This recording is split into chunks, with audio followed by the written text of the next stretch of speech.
see. All right, I think we're live.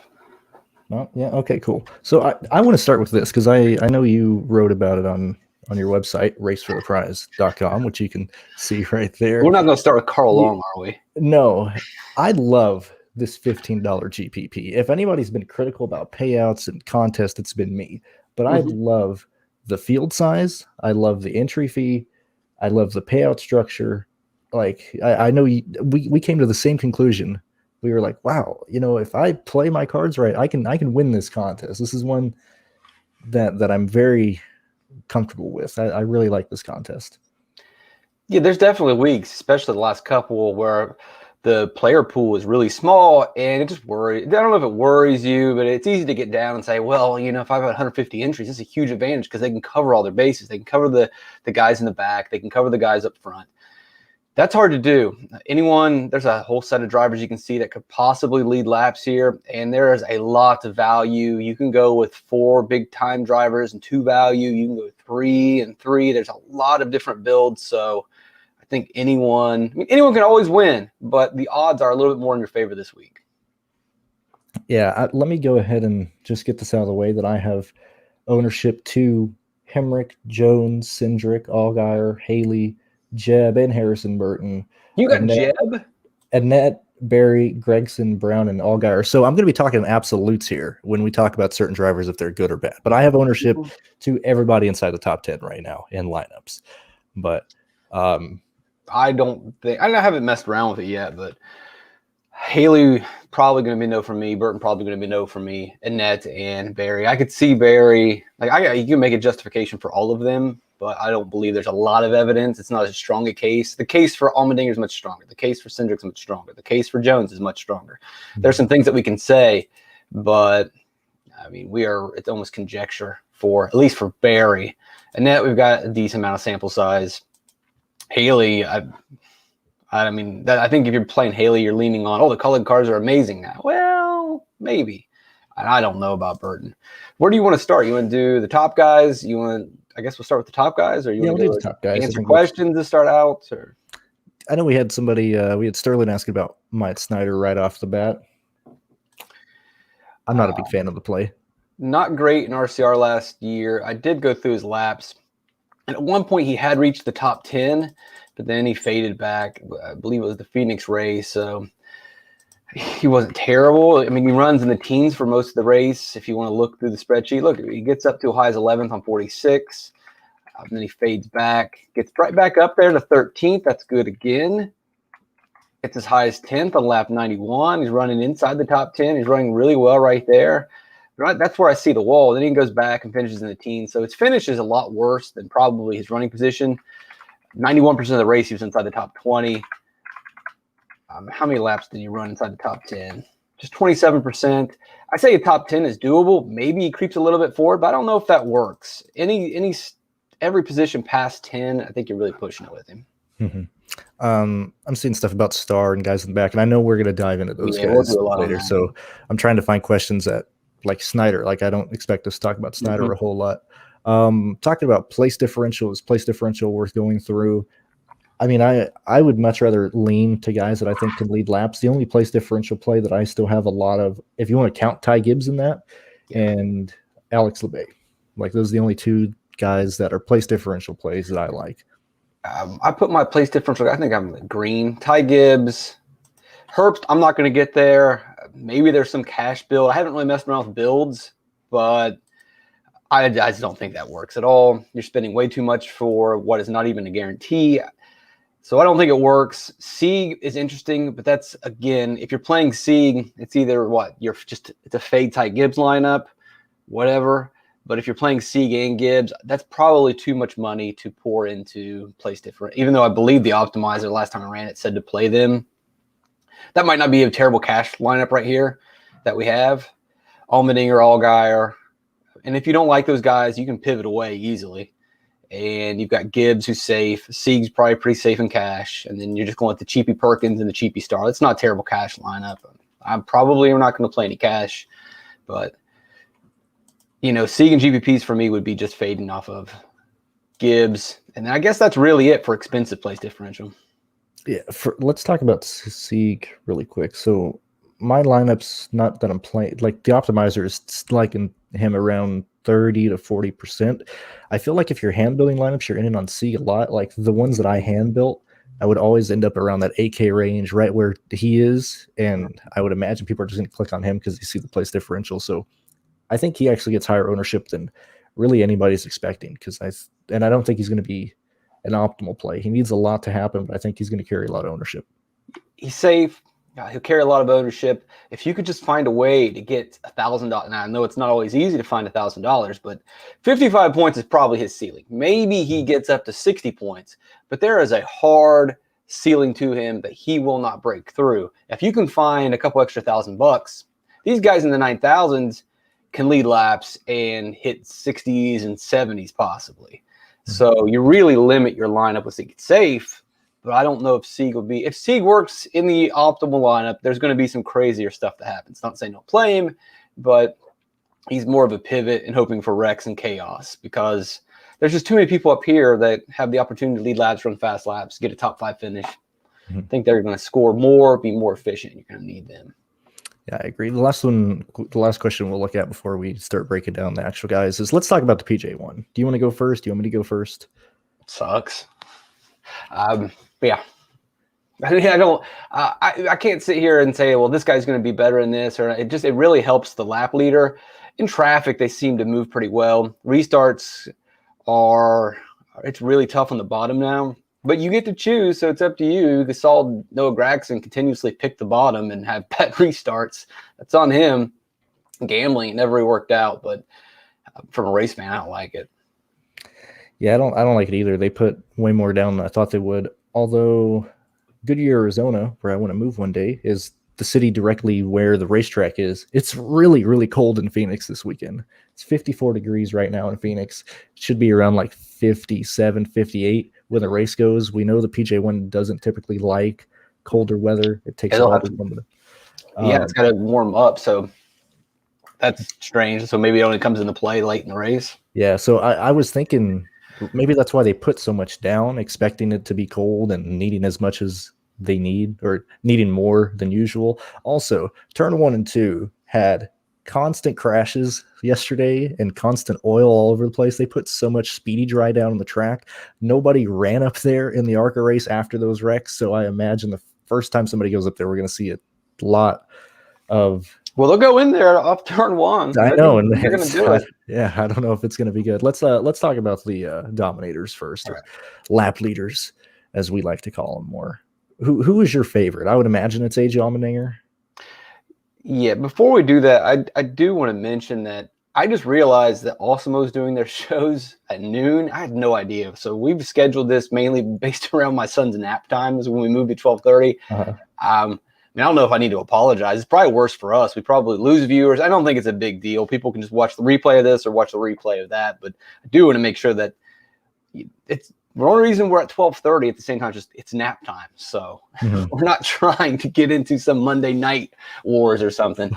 Yeah, AJ is, really, Allgaier is my favorite in terms of just track history. His price makes it a little bit more difficult. When you factor in price, I may end up with more Allmendinger because we haven't seen him lead laps, run fast laps. We know he's comfortable at this type of racetrack in the Cup Series, but it's a bit of a leap that we're taking from, he was comfortable with these tracks in the Cup Series and pretty weak equipment. Well, now he's in good equipment, so let's just automatically assume he's going to lead laps. And he did lead laps last week. He did run really well, but I want to acknowledge that we are making a big jump to put him to number 1. And I feel much more comfortable saying, well, Allgaier is still the guy, but Allmendinger's price is probably maybe a little better of a play. Why are you so high on Allgaier? For me, he just seems like a flat out fade. Because of the stats. He's great at this track. Yeah, but that's in a week. This is his best track, period. It is. Look, I won't even say anything. We'll just go through the stats. If we look at last year and we look at the flat tracks, who's ranked number 1? It's Justin Allgaier. That Phoenix race where he finishes 13th, he likely wins that race. At worst, he finishes 3rd, but they pit They're leading. They decide to take 4 tires. No one else pits, and the race goes green, and it's pretty much game over for him. He's never able to get track position back. It was just a galaxy brain move, and so they pretty much just lost that race by being idiots. Then he wins both Richmond races. I know it's not the best track, but it is comparable. We know that last year when Brad Keselowski won at New Hampshire, won at Richmond, he brought that same exact car to the Phoenix race. It's flat. It's as close as we're going to get. Martinsville, again, not a perfect comparison, but better than anything else. He finishes second. Last year at Phoenix, 5th. He probably, if he takes tires at the end, maybe he wins the race. At worst, he probably finishes second. So that 5th, again, that's a little lower than what it should have been. He was the second best car, maybe at times better than Justin Allgaier. And then we just look at his Hawk points at this track over the last 5 or 6 years. It's not like, oh, well, he's getting good finishes at this track. Let's see. 31, 23, 42, 3. I imagine he got in a wreck, and I'm assuming 2019 was probably a pretty strong field. These spring races, by the way, are also maybe not so much the 2020 race. No, it was. I mean, Kyle Busch was in that race. This 2018 spring race, you got Brad Keselowski's in that race. You've got Kyle Busch in that race, and he earns 40 hog points. Christopher Bell's in that race. Cole Custer's in that race. It's a pretty Tyler Reddick, even though he probably wasn't really that good in 2018 at any track other than the first race and the last race of the season. But still, those are pretty significant points against some pretty good competition. And I know people saying, well, Junior Motorsports isn't really running that well. I would say they're just as bad, if not worse, last year. And yet, when we went to these specific tracks, Justin Allgaier was good. The defense rests. And I'm not even. I probably will increase this before lock. 20 is. I mean, that's worse than his average. Let's see. What do I have him at? Because I feel like the ownership is worth the fate of Allgaier. Let's see what we have on. Okay, well, that's fine. If it's an ownership thing, but I don't know if the ownership is going to be that high, $12,000. This is a bit rough. Maybe I'm a bit rough on Allgaier, but look, I see Jones leading laps at the start. I see Cindric possibly leading this race. AJ Allmendinger, even somebody like Daniel Hemrick, Harrison Burton. I'd much rather go to Harrison Burton over Allgaier. If the situation goes to where they lead, that just kind of squeezes out Allgaier for me. So, I mean, I have Allgaier at 49. Jones is not going to lead out the gate. Jones is way too passive. He is not aggressive. He is not going to take the lead. When he takes the lead, I would say it's going to be on the long run. We saw him was it last week? Yeah, last week was another perfect example of Brandon Jones being way too passive. He had 4 tires. He had a better car at the beginning of that run, better than, I can't remember what restart it was. He was better than AJ Allmendinger. He was better than Daniel Hemrick. But he needed to strike early. He had to be aggressive on Daniel Hemrick, get by him, and then go after AJ Allmendinger. And he just took it easy. And then 2 laps later, he's lost it, and he can't catch up to Daniel Hemrick. Jones is way too passive. He's got to get up there on a long run to make this work. They're not going to get a long run at the beginning of this race. We're going to get a competition caution. If anything, this beginning of this race favors Daniel Hemrick to probably steal away some points here. I probably should boost up Daniel Hemrick a little bit. Maybe Cindric gets up there, but it's not easy to pass at this racetrack. And if Jones and Cindric are running each other side by side at the beginning, that's going to let Hemrick pull away a little bit. And I think he could probably lead going into the competition caution. If Jones gets these laps, I say it's going to be in stage 3.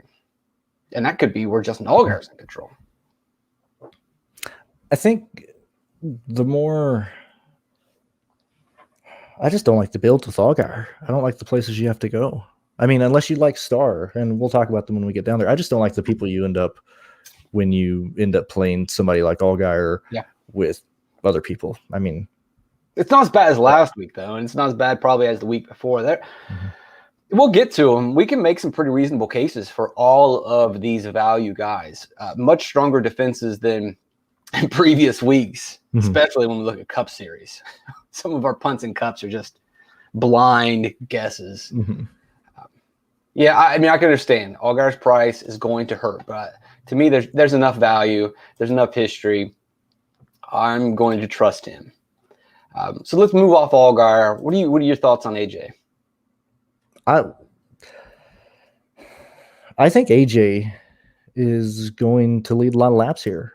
If you look at how he's ran at the road courses, and we'll talk about this when we get to another guy, but if you look at how he runs in the road courses here, or in the Xfinity series. I mean, he's one of the fastest guys. That should translate very well to the road course. He had the fastest car at Daytona till he got wrecked. Yeah. The only reason we haven't seen him at road courses or at these short tracks is because he just wasn't running them last year. Now that he's running full time, he's running for a championship, and this is where the championship is going to be decided. So you might either lean that, they're going to guess and see what they can do, but I would lean that they're going to go with what they think is their best car, their best setup right now, see how that does, and then change it for Phoenix later in the year. That's why I'm so high on Allgaier, because I think Colleague believes that Allgaier is going to win the championship this year. I think he's going to win the championship this year, and if he's in the Final Four here at Phoenix, I think he has the best chance to do it. And they're not point racing, if you're asking me. They're out there to win races. Colleague needs to win races, help solidify the brand, help get sponsorship. He's locked into the playoffs. Haley's locked into the playoffs. Maybe Burton's not, and he'll be point racing for the most of the season. But Allmendinger is out there to win, and that's what we want to see. We want him to lead laps, make moves to win, GPP type place. Here's the big question. This competition caution, I guess, is which we're going to get on lap 20. I love that we don't find this out until a couple hours before the race. Whatever. At least we don't have to spend all week thinking about it. Who pits, or do they stay out? You really don't want to use up a set of tires, do you? I think we learned last week you don't want to do it early. I would I mean, unless somebody's just absolutely atrocious. Like if they drop 10 positions, then they're going to pit. But if you're up, I can't see any of these guys in the top 10 pitting off the bat. Yeah, that makes sense. All right. So it doesn't help it, Allmendinger, that much. But before the end of stage 2, or before stage 2, if Allmendinger can kind of stay in the top 4, which maybe you got Allmendinger leading. Worst case scenario, he's probably 4th or 5th. I mean, unless they just completely miss with the setup. I don't know why that would be the case. So he's running 4th or 5th. He's got the number 1 pit stall, if I'm not mistaken. I think the winners of the previous race that's how they're doing pit stall selection, isn't it? I think so. So he's got the number 1 pit stall at Phoenix. That's a huge advantage. Yeah, he's got a real good shot of having the lead going into stage 2, and then we get green flag or whatever. He'll be in control of the race. That probably I should boost him up. I like the way that goes, and I'm going to boost Allgaier up too. Probably need to dial somebody down. I think we've covered Allmendinger enough now. It's close for me with these two guys. And the optimizer's saying play them both last time I checked. I'll run it right now while let me run it.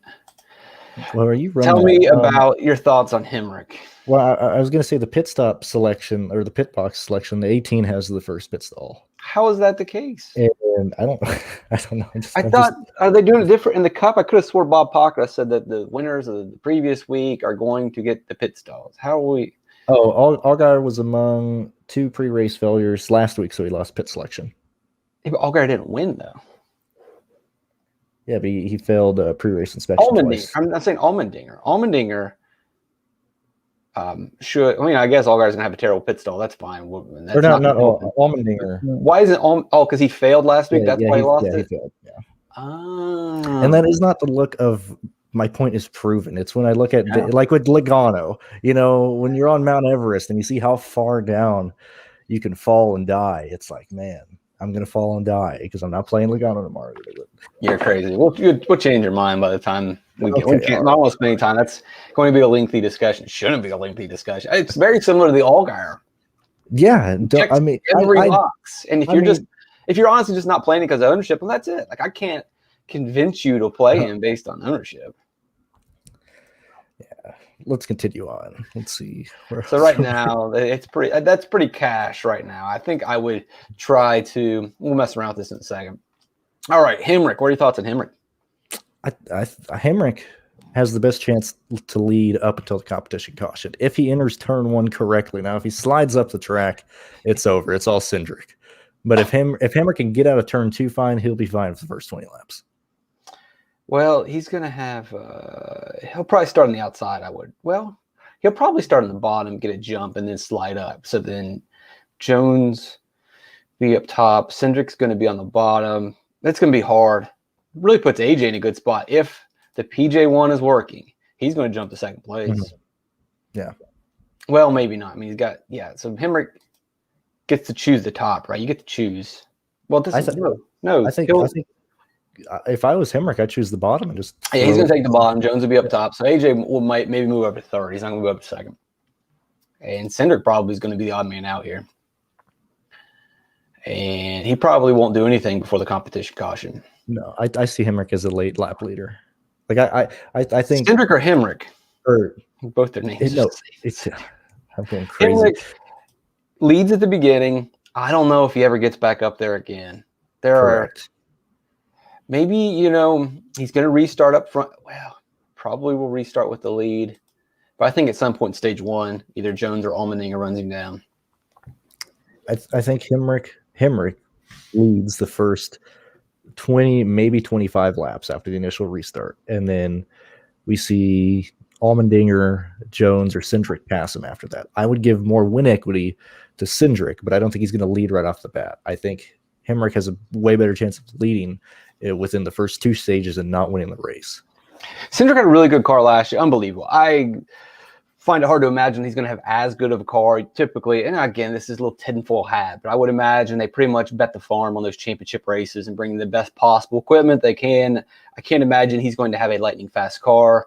Even having a lightning fast car, racing an inferior Chase Briscoe, he wasn't being very aggressive at the beginning early, but it was still difficult for him to pass Briscoe, who not really good at this track. Jones is better. It's going to be hard for Cindric to pass Jones unless Jones is being Jones. Cindric passing Allmendinger in this race, I don't see that happening. Hendrick will block. Hendrick's going to be aggressive. Hendrick needs to win a freaking race already. Yeah, and at that price, if you're getting up to 11,200, why not just go to Allgaier? I would go to Allgaier. So you head-to-head, you like Allgaier more than Cindric? So let's go ahead, and I like Allgaier the most. I like AJ second. They're pretty close. I probably like Jones, Cindric. I think Hemrick, just because at some point he's going to make me look really bad. I don't know if he did it last week or not. It's pretty close. I think he did. Burton, he's close.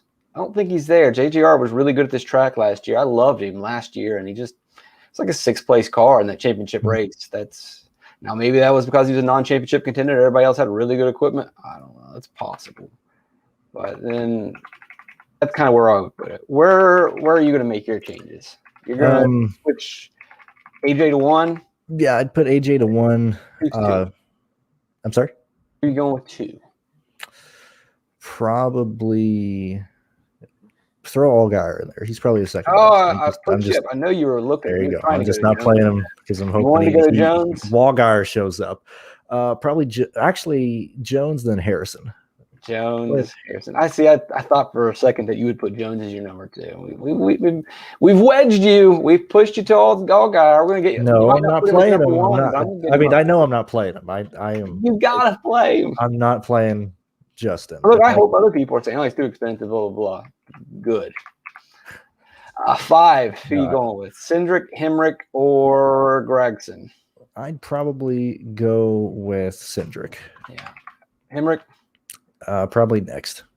And then 7, Gregson. We both agree. Gregson's really expensive. He was decent. He did lead some laps here in the spring race. Just had a good restart. He was probably better in his finish. He's not as good as his finish throughout the race. He was more of a 6th or 7th place car, but that was because he was just being aggressive, trying to make the bottom work. Just the freight train would get lined up on the PJ1, and he would just get locked out every single time. Then he would spin the run trying to dig out of it. You don't really get a good feel. You get a good restart at the end, finish 2nd. Good restart in the spring race, cycles to the front, lead some laps. But then when the race kind of gets going, he fades. I think those are fair. You want to jump to the value, or do some questions before you jump to the value? Yeah, let's do that. Let's look through some questions here. Let's see. Is Haley in play? We'll start with that one. Is Haley in play? I guess I said passive. Jones has been passive. You are right. Cindric was patient, which is really not something that you would ever assigned to Austin Cindric. He was never patient before, but he absolutely was patient in that championship race, and it paid off, and it worked. So it's good correction. Sorry. No, you're good. Haley, look, Haley was. I expect him to win the championship at Phoenix. I thought he'd show up. As I was watching that race over, I was like, well, he's hanging on. If this thing goes to a caution at the end, maybe, and there was a caution at the end, but even then he still couldn't pull it off. But you just never can count anybody out championship-wise. Like Jimmy Johnson won that championship that he should not have won. It can happen. Do you expect him to lead any laps, though? Hey, let me look. I think he gets fast laps. Okay. How many did he have in the fall? I bet 0. You want to take a bet? I give him 7 fast laps in the fall. Because I'm giving him 5. He ran 3 fast laps. I would like to know when those were, but whatever. I gave him 5 today. Yeah, that's fair. Okay. But still the optimizer's saying 9,200 for Justin Haley. No.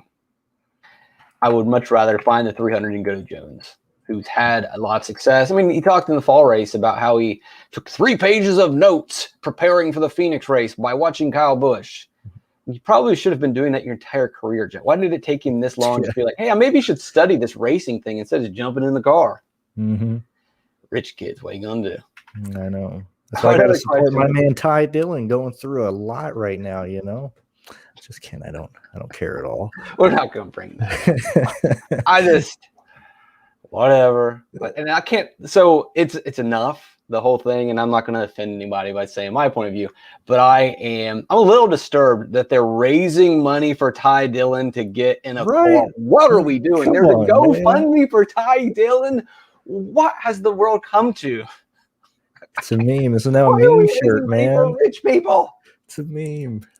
I can't wait to donate my whole stimulus to Ty Dillon so we can get back in the car. You can donate your stimulus over here. Oh, right. Or me, whatever you guys want to do. Whichever one. All right. Any more questions? No, I don't. No, I'm Cruise 55360 on DraftKings. Everybody's been asking that a lot this year. Everybody wants to 1v1 me. I've had a couple people say, man, congratulations. Like, that's not me. They think they've got me mixed up with other people too. Right. We both I tell them no, and then it's real awkward. Like, oh, I'm sorry. Oh man. The high groove is not gonna. It's not like a rim ride. I know there was this moment last year in the Cup race where Reddick was really running well up there, but I don't think that's really a thing. Where people that can run the wall, it's not really a thing. Yeah, I don't think so either. Let's talk about Josh Berry before we get through the other guys starting in the teens. All right, give me the Josh Berry defense. Okay, so look. There's a reason Junior put him back in the car. He runs his late model. He wins on short tracks. I mean, this should be the race that Josh Berry does well. In this, Richmond, the shorter tracks. I would honestly rather play Josh Berry over Allgaier because I think they're the same thing. If Allgaier is going to have a good setup, Josh is going to have the exact same setup. And this is Josh's wheelhouse. That's why I'm higher on Josh than you are. Yeah. I get that he's good in late model, and Taylor Moyer has set up good cars here with 2019, Zane Smith top 5, Ryan Truex top 5. Last year, they had a mechanical issue, and Daniel Hemrick wrecked. The setup will probably be fine. Barry's been good in late models, but this is another big leap. We're looking at, he was good in late models. Well, guess who else was really good in legend cars? And Daniel Hemrick, and he really doesn't lead a bunch of laps. We've seen all these guys were good in the lower series. Well, not all of them. But plenty of them had some really good success in lower series. So I don't know about taking that big of a step. If the build didn't seem like a bunch of expensive guys and a bunch of cheap guys, then I'm there with you. If I have 7-6, how much further? I would probably rather play Alex Lebay. I would probably go down to J.J. Yealy in that range. Oh, and I would also, if I can get up to Ryan Sieg, if I was in that range. I understand the GPP nature of it, but I can see him having a top 5 day and everything's great, but it just doesn't matter because other plays come through. You'll talk about Brandon Brown. Is he in the same situation as? No, I have no interest in Brandon Brown whatsoever. It's been a great season. At some point, though, I guess he hasn't been lucky. He had the mechanical failure at Homestead, but it just doesn't work for me. It was great last week. It was chalk. It was awesome. He was running really well, but this is a different situation. He's starting where he should. So, I'm no Brandon Brown for me. I have him as a pivot. I think at his price range, I think he finishes 7th, 8th. I think that's where he's going to run today. There's so many different plays, though, that I don't believe that these pivots are necessary. There's so many different mix and match value, and there's so many different guys that could lead laps that I don't believe it's necessary to get cute with Barry or with Brandon Brown. Mm-hmm. All right. I know we're not playing Clements. You're not playing Santino. You're playing Tommy Joe Martins? No Tommy Joe Martins. So I've highlighted in this yellowish whatever color beige the value plays that I am considering. I could see other people going in different directions. Let me sort by price, and you'll see kind of the range. Colby Howard would be the ceiling of where I would go, and then down as far as Weatherman. These guys in the white, I want to get your feelings on those and see if you were even considering them. Buford or Bashir or whatever you say. What are your thoughts? To me, it's a no. He ran well at the road course because he's a road course racer.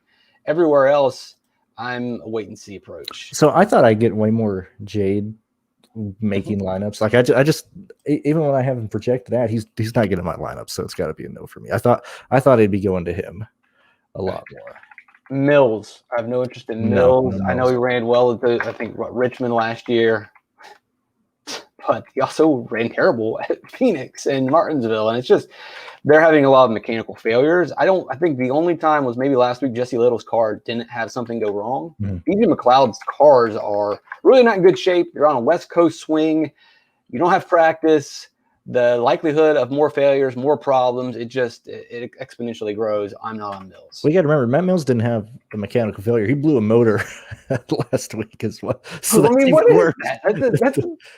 That's even worse. I mean, yeah, I guess we should start okay, this is a part failure. The engine blew up. Yeah, like that's vastly. Hey, I hope that they've got another. I guess they probably have like one backup car lying around. I mean, I don't know what they're doing when they travel out west and how this whole thing's working, but puts them a little bit behind the 8 ball. And the same thing for Parson. I mean, their car. So, I mean, just think you're working in the BJ shop this week, and I guarantee that each team doesn't have their own team. It's probably one team for all 3 cars, something like that. Wouldn't you imagine? And his cup team as well. Yeah. And so guess what? Oh, hey, your engine blew up and your car caught on fire on pit road. Yeah, we're going to need to get these race cars ready for Phoenix on Saturday. What? And you're out west, dude. And we've seen this in the past. I think Mike Harmon, it might have been BJ, where they're working on these cars in like a Walmart parking lot. The motel. But they're like they show up at Phoenix or like, guys, we're not open. All right, you mind if we just park here and set up like some canopies and whatever, I guess. I think it's not really an optimal situation for BJ cars. Man. Like if they finally get it together and burn me this week, that's fine. I've lost enough money from Stephen Parsons. Mills hasn't killed me yet this year, but he has in the past. I have Parsons back in the pool this week. We'll go back to the par. I mean, Tell me why. I'm probably gonna end up with like 30 lineups in the 150. So I'm assuming that, or in the 15. I'm assuming that I'm gonna get to Parsons because I already have him in a few, and mainly just at the price range. Like if I'm playing with Parsons, I can't afford other guys. I can't afford people like Joshua Williams. I can't afford people like Demi Hill. I like the lineups, and so I'm just kind of being stuck with Parsons in that situation. So I'd rather go down to Starr and Perkins and Weatherman. So talk to me about this Starr play. Let's go over the guys that I'm not into. Oh, yeah. So I get the Parsons thing, but we've got the mechanical failures we're worrying about with Parsons, and we also have him just failing he messes up every week.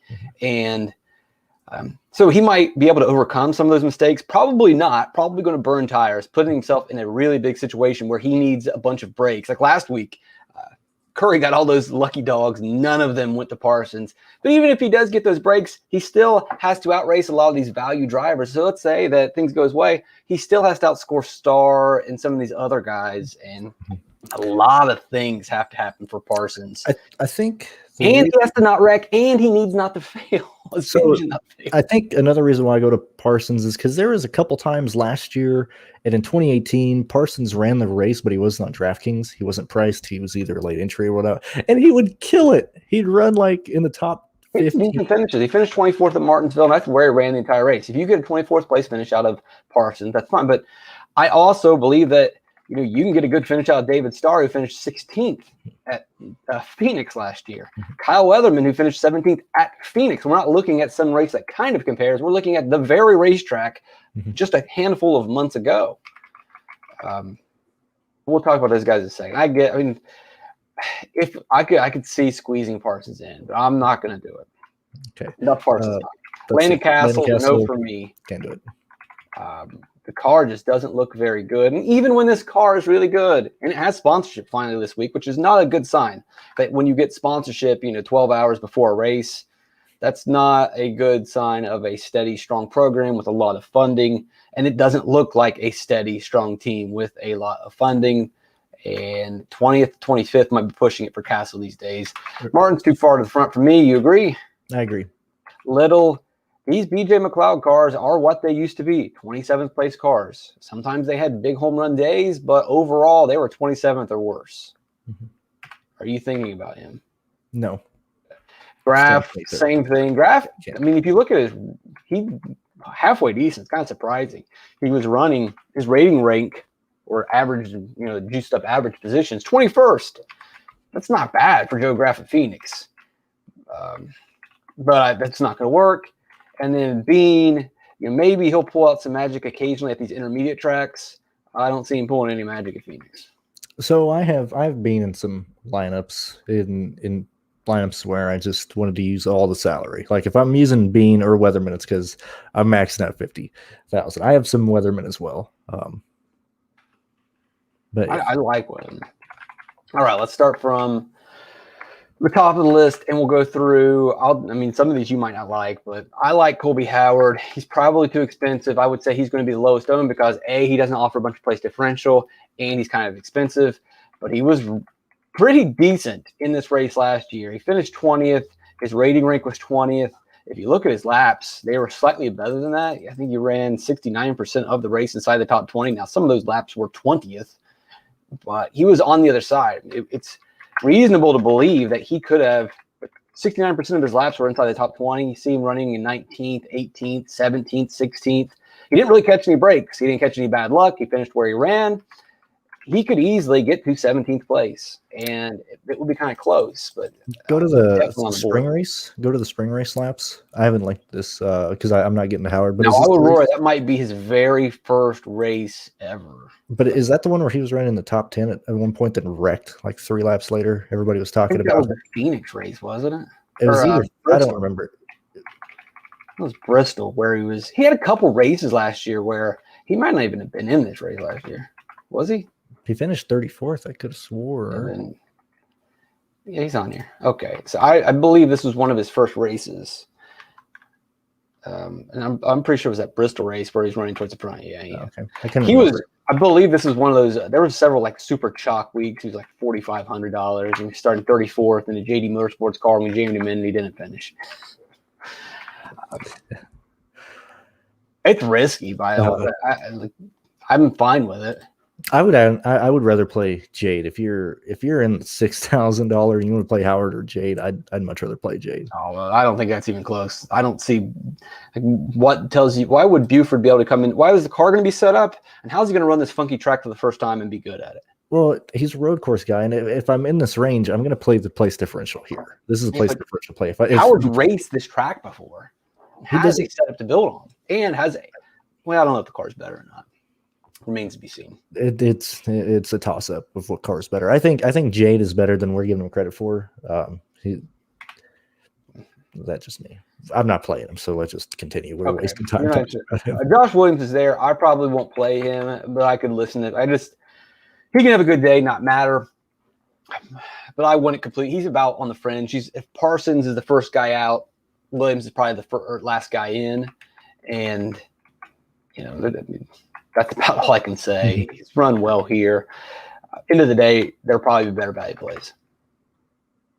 Agreed.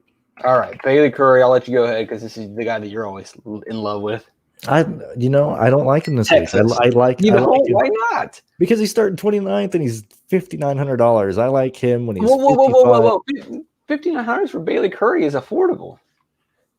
Yeah, but I'd much rather play Loris right below him. If I'm gonna play crazy plays, I'm gonna go with Timmy Hill. How is Bailey Curry a crazy play? Loris Hezemans, if I'm saying that right, has never raced in a stock car in America. He ran road courses in Euro NASCAR, which we can look at Myatt Snyder's performances and then translate that over and say, well, this really doesn't help at all. If you're good at Euro NASCAR, it doesn't really matter. The competition, the equipment, whatever. At least Curry has raced this racetrack, and oh, by the way, had the 16th best rating rank in that race.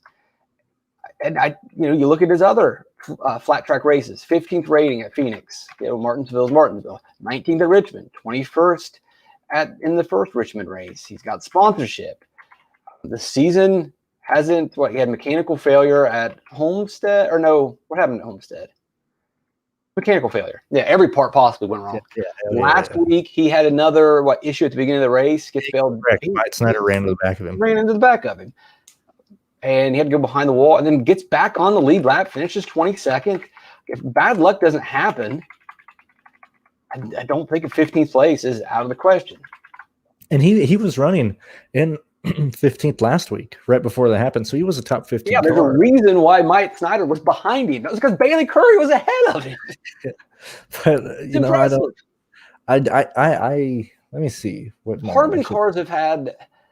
Like we feel it's like, oh, it's the same old Harmon cars, but it's really not. They are having some really bad luck. Well, again, the Harmon cars typically do have mechanical failures, but if the cars they look like they're fast, and the drivers have several years of experience. This isn't random people jumping in. They've been in those cars all year for the most part. Now they're in the cars.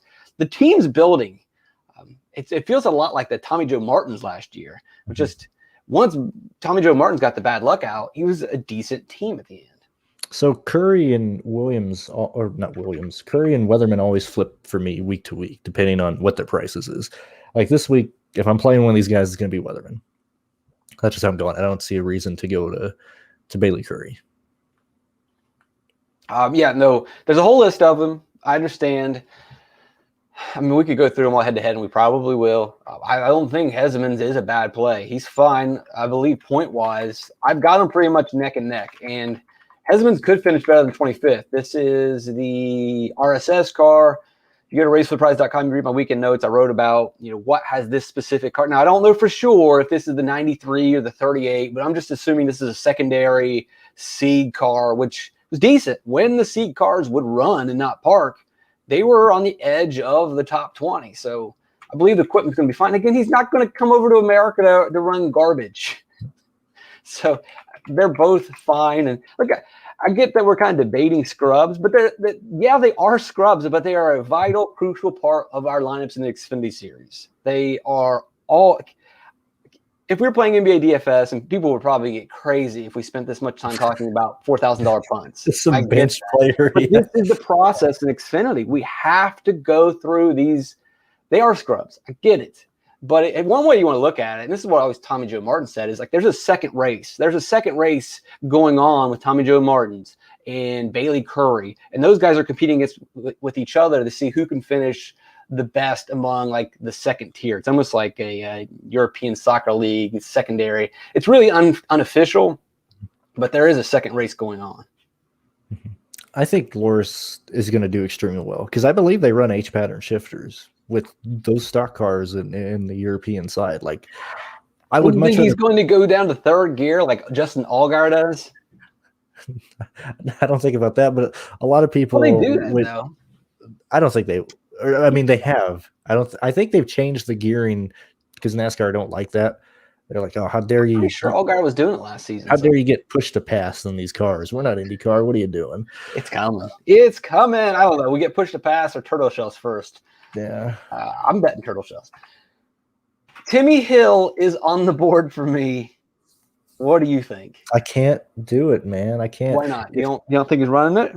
I believe so. Let's go back to Loris again because some people don't know. So, long story short, RSS had the 23 points to start the year. Chris Wright ran that car, and Ali Decker ran at Daytona. And then our Motorsports buys those points. That's why our Motorsports is in the 23. Well, RSS had already signed a deal to put Natalie Decker, Loris, and I believe another guy in this car this year for the Xfinity Series. So they already have sponsorship deals to continue running. So that's why they're running the 13 this week for Carl Long, because they went and bought his points. So they had. I don't know if they bought it. I don't think they bought them completely. I think they just bought them for the week, I imagine. It's.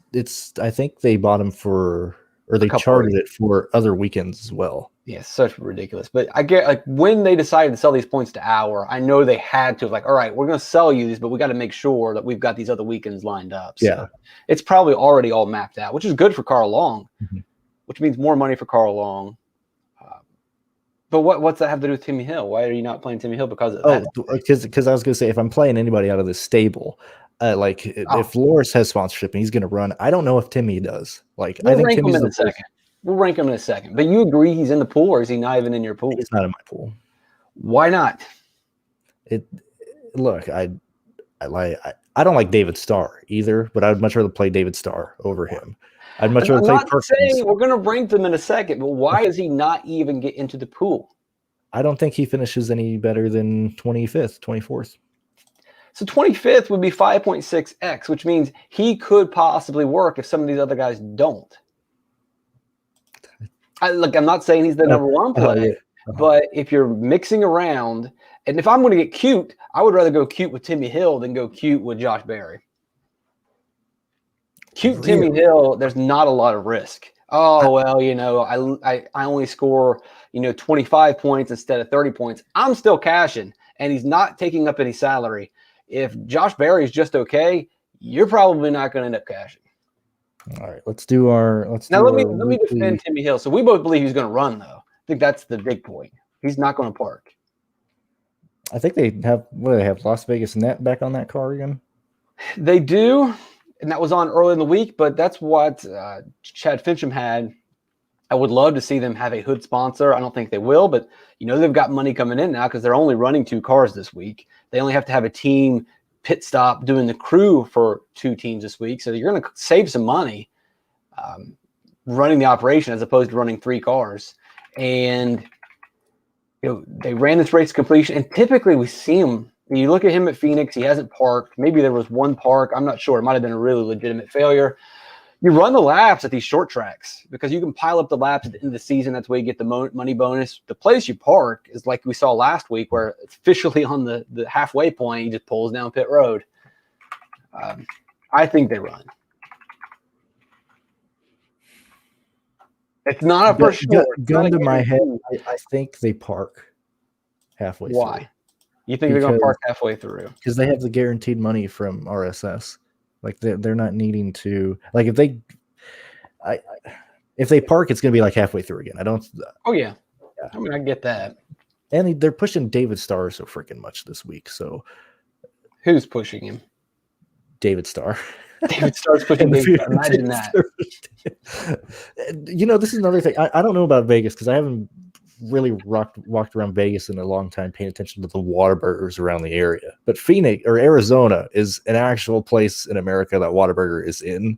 And so I think that's why David Starr's pushing them so much this week, just because, hey, we're in Phoenix. They happen to be here. He pushed them the Homestead week, and they had a good car. If we're going to, I've normally distributed was tweeting about that. If you guys want to start keeping track, he's running 13th before he decided to wreck Noah Gragson. That was a Whataburger photo opportunity week. So again, we have big hands, David Starr.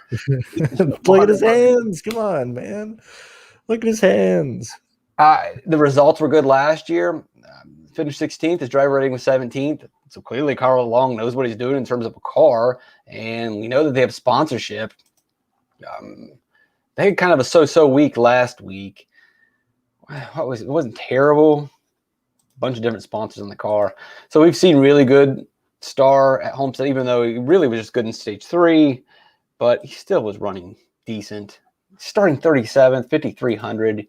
Why are you just adamantly opposed to? I can understand Timmy Hill if you think he's going to park. That's fine. Please don't jam him in your lineups, folks. And then he parks.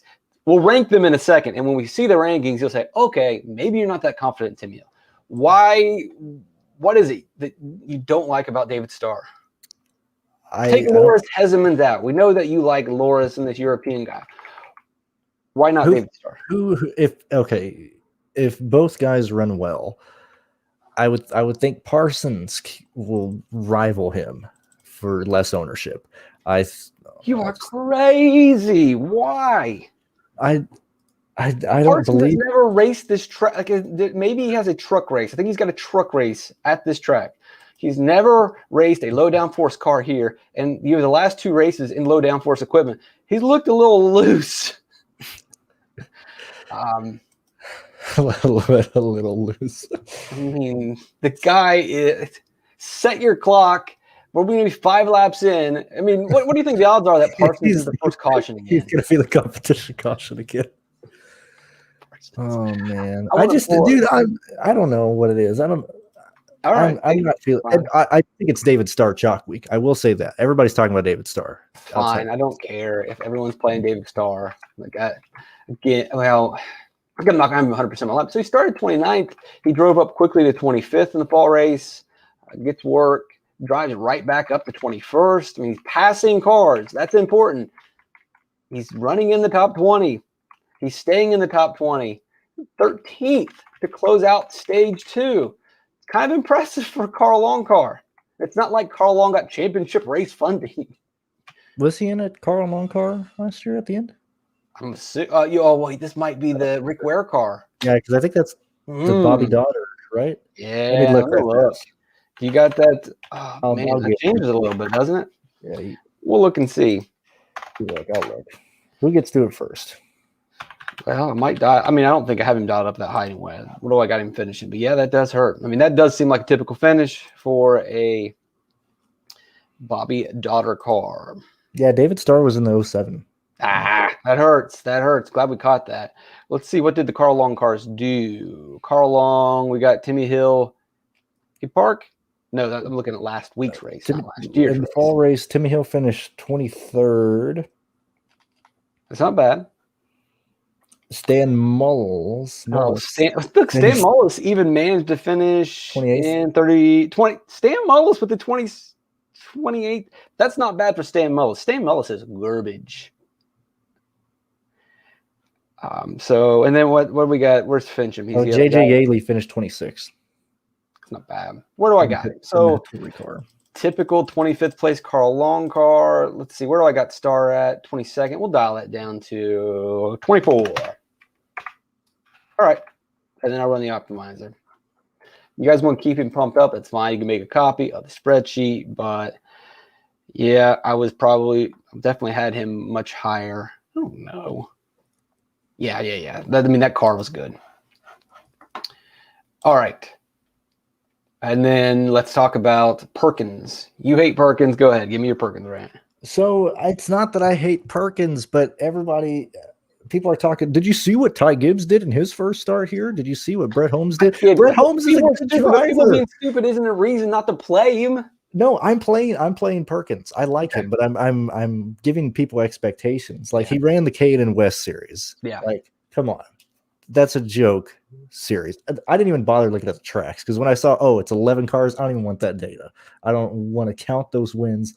Don't want to do it at all. When he was in the good equipment for the Kane and West series and he raced with the big boys in the ARCA race last year, he was running 16th, 17th, 18th. And that's before his engine blew up. How many cars were in that field, by the way?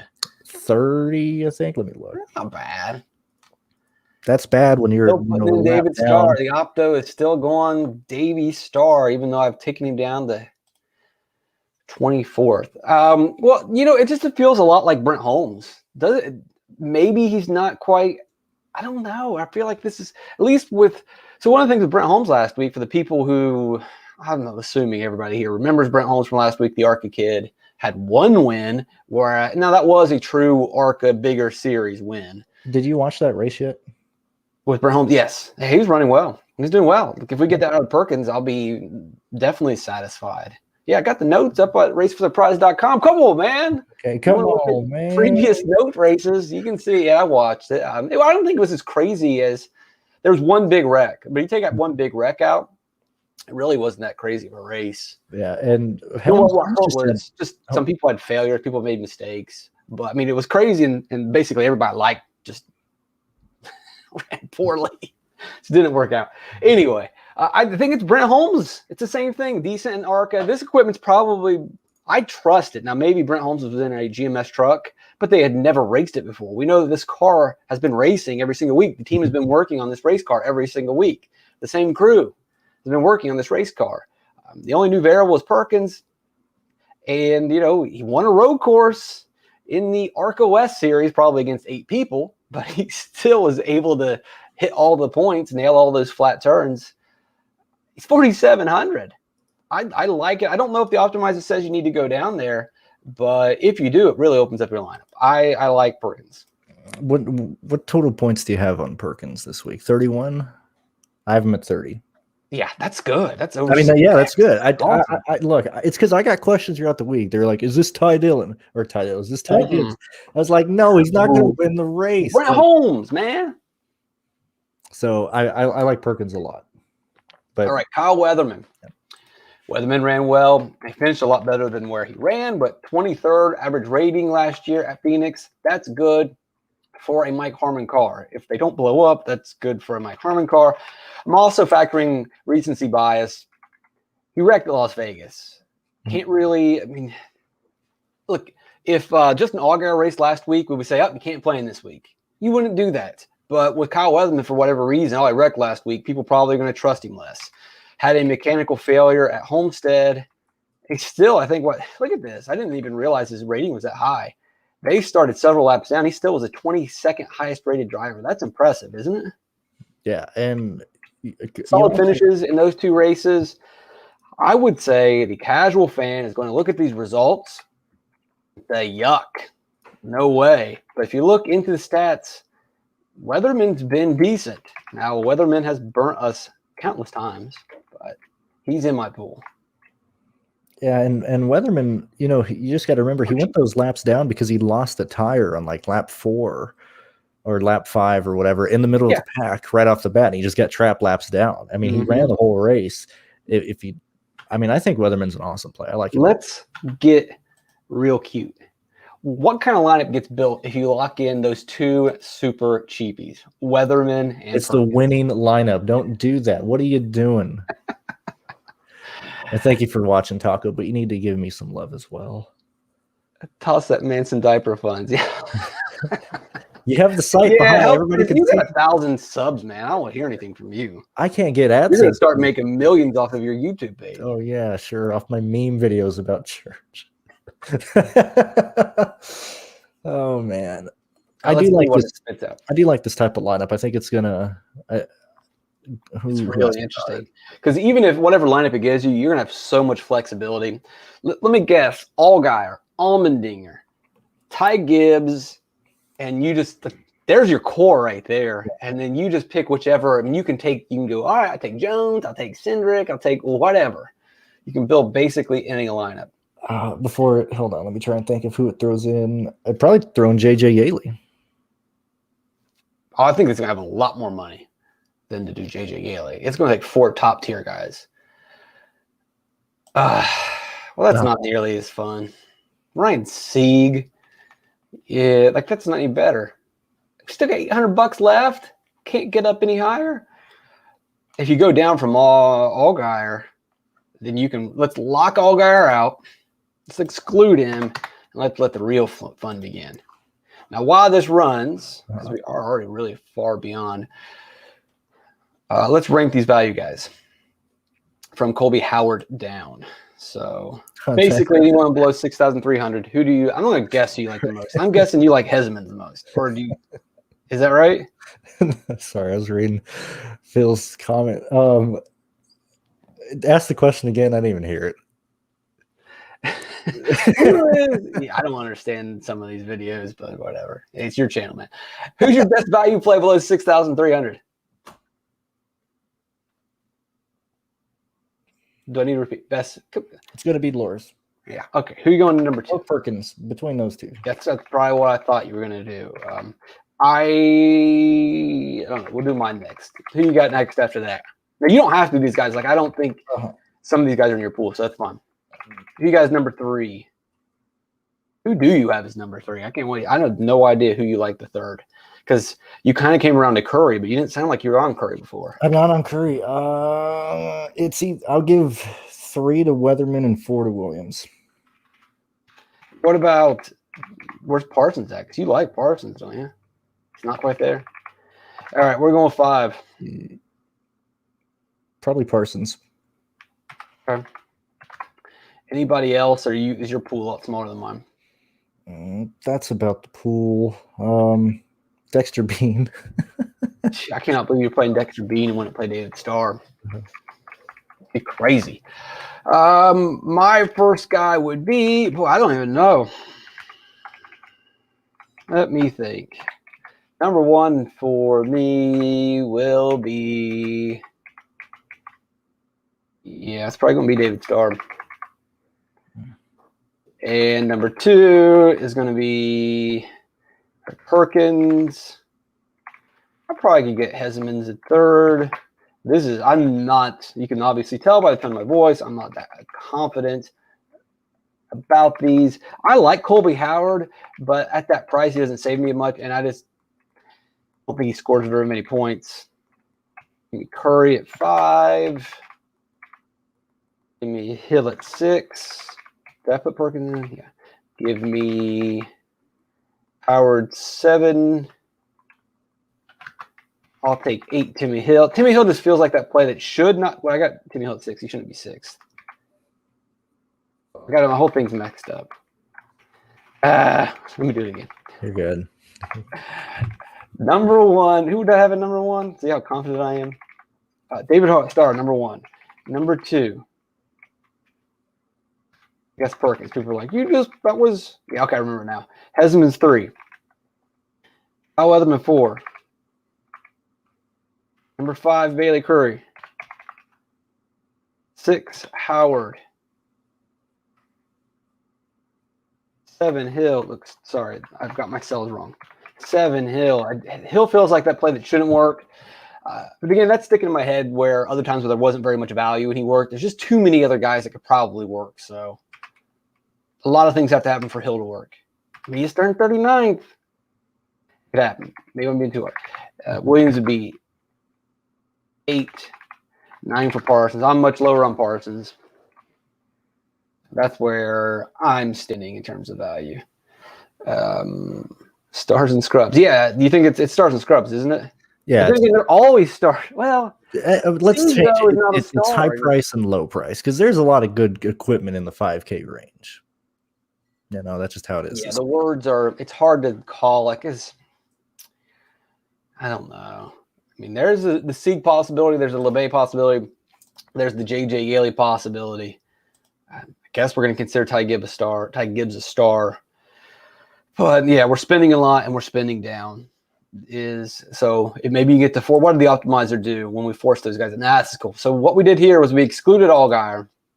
It would play him otherwise. But there's a scenario like you've talked about where Allgaier is not the best.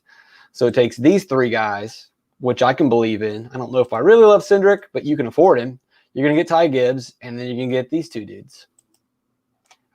You could easily change Austin Cindric to somebody else. They give you a lot more money too, though.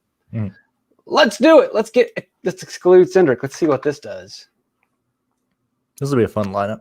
I don't know where it's going to go. I think it's still going to try to do Sieg, and I've got these guys locked in. Let's run this, and then I'll unlock those guys. And if there's any more questions, because we're getting close to the end, if we actually have gone over, as always. Yeah, I was like, all right, we're going to do an hour show, and it's always an hour 15. We're not too far off. We've covered, at the very least, so right now we're 4 minutes over, and we've talked about everybody we want to talk about. Now we're just kind of experimenting and having fun. So, is this the is this our reliable ownership this year? What's that? I don't know. Allgaier coming in at 30%. Well, you got to tell who. I mean, you don't have to tell us who said that, but you can say, hey, it was someone, I don't know. Where are these numbers coming from? So far, the numbers have been all over the place. It's hard to tell. Do you think it'll be 30%? I think it'll be more. You're probably right because there's too much value. It's not. I mean, we are forcing him out of the lineup at this point. That tells you that he's going to be popular. The optimizer, and we're just doing an optimizer. People hand building. You're like, oh, I've got money for Allgaier. Jones, Allmendinger, Gibbs, Herbst. Wow, that's wild. That's interesting. Just because he was stuck. Do it. You've got the money. Yeah. So. And look, I don't need Cedric. I'm not really crazy about it. He could have a big game, big race, but that's not terrible.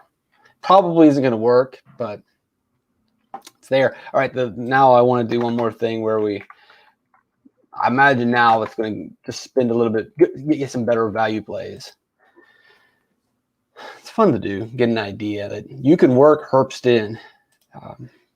But what have I got Herbst scoring? Herbst projection is, you get 60 points, and that's giving him a 7th, but he can do that. I have, let's see. Pretty safe. He really is. Like, that might not be a terrible cash line. Well, I think you're probably going to want Allgaier and cash. Yeah, I think so. Behind Velvet Rope. Let's see what I got. Herbst, I have him at 54.25. Yeah, fishing 10th. 12 with 5 fast laps. Okay. Somewhere around there. All right. So we did this lineup, and it did upgrade our. Ooh, that's not bad. So we get Jones and Allmendinger. That's fine. I have no problem with that. Ty Gibbs. He's going to be in every lineup. He will be the highest owned driver. I have no problem. Curry, Sieg, Yaley. It's not bad. That one's not bad. It's not bad either. There's a lot of lineups you can build today. There's so many different directions. Mm-hmm. So have fun with that, folks. Let's see. Sieg. Let's see. We got a question about. You don't need to go to Timmy. So, like, if we are going to these value plays, you really don't have to get cute to be different. You don't have to be cute with. That's why I know people like Josh Berry, but I don't think you need to go there, and you don't need to go to Timmy Hill. You can play the value guys that you're pretty confident in, because, like, just between you and me, we have a really different perspective on the value. Mm-hmm. So we are seeing things different, and everybody else is going to see the value completely different. You don't really need to fight the ownership there.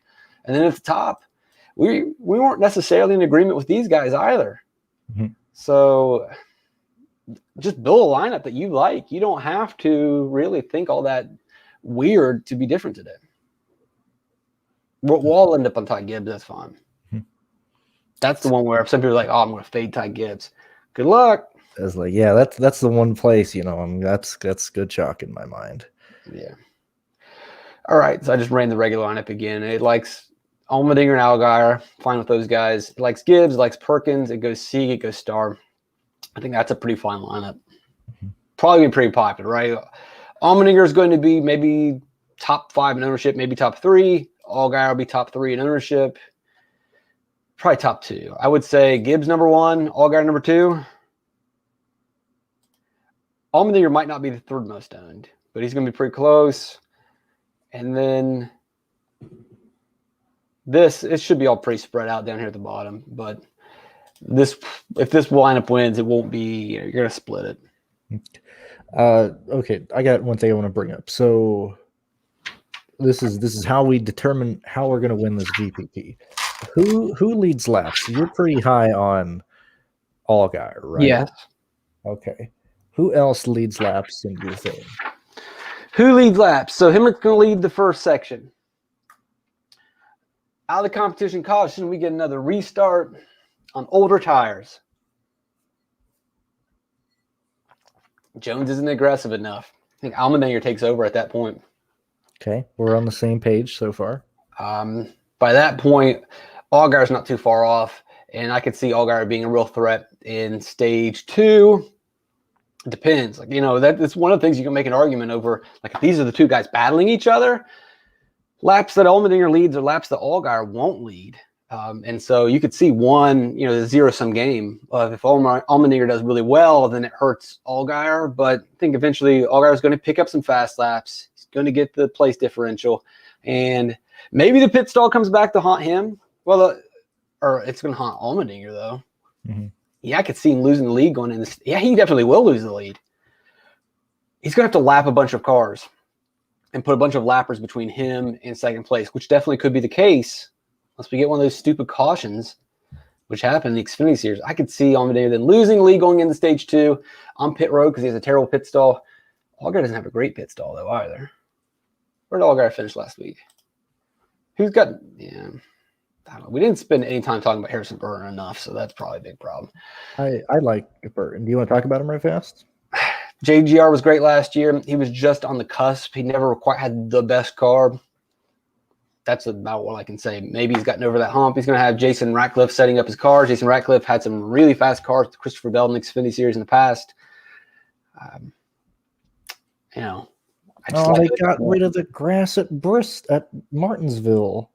Oh my gosh, these babies complain about the grass. Okay, they never even got into that grass. That's the one grass they're paving over. Fantastic. Harrison Burton. Like every other track's where people want the grass gone. The one place where people didn't care. We got to put it at Martinsville. It's probably cheaper for Martinsville though, because remember what we said, or at least the guy said it was a pain like spray painting. Well, the grass at Martinsville is just there. It doesn't serve any. It's not branded. It's not spray painted. It's just grass that's randomly there. So it's probably pretty expensive to keep up with. Let's see, Harrison Burton. Let's see. I have Harrison leading 30 laps of this race with 15 fast laps. That's not crazy. In a 200-lap race, Harrison Burton getting 30 laps led, that's not wild. Probably should. I feel like I'm going to need to squeeze in some Burton. It's somebody that we're just completely overlooking, not giving enough credit to. But I like Allmendinger. I like Allgaier. Hemrick, I don't know. We'll see where I feel by the end of the day. Jones could be there on the long run. He really got lucky squeezing into the optimal lineup last year, but you got to be good and put yourself in a position to get lucky. He didn't get lucky in the spring. He just been really good in that race. So I think we've covered it all. Yeah, I think that's where we're going to end it there. Tomorrow, 10 a.m. Eastern time, we can talk about the Cup Series at Phoenix as well. Other than that, thank you guys for watching, supporting both of us. We really do appreciate it. We'll talk to you guys.